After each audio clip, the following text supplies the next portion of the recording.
So, అంటే what is your approach towards cinema? అంటే ఈ యాక్టింగ్ గాని, సినిమా గాని ఏంటసలు మీకు? జనరల్‌గా నేనేం అనుకోలేదు. యాహ్! బికాజ్ మా ఫ్యామిలీలో ఎవరు మూవీ ఇండస్ట్రీలో హుహుహు. బ్యాక్‌గ్రౌండ్ అసలేం కాదు. జీరో నాలెడ్జ్ అసలు.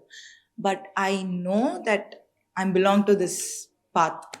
యాక్టింగ్‌కే నేను బెస్ట్ అని నాకు అర్థమైంది. ఓకే. చాలా యంగ్ ఏజ్‌లోనే. ఇండిపెండెంట్ ఫిల్మ్ చేయాలని, షార్ట్ ఫిల్మ్స్ చేయాలో, ఆల్బమ్ సాంగ్స్ చేయాలో నాకసలు ఐడియా గూడా లేదు ఏం చేయాలని. ప్రాపర్ గైడెన్స్ గాని ఏమీ లేదు.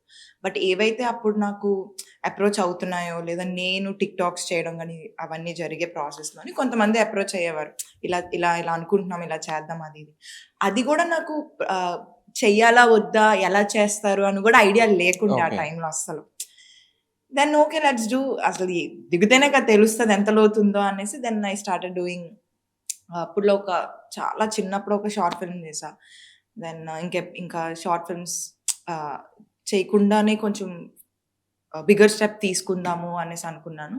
దెన్ మా కాలేజ్‌లో మా సీనియరే he started this independent film okay. 'Emotional fool' అని. హుహుహు. దెన్ అక్కడి నుంచి స్టార్ట్ అయింది.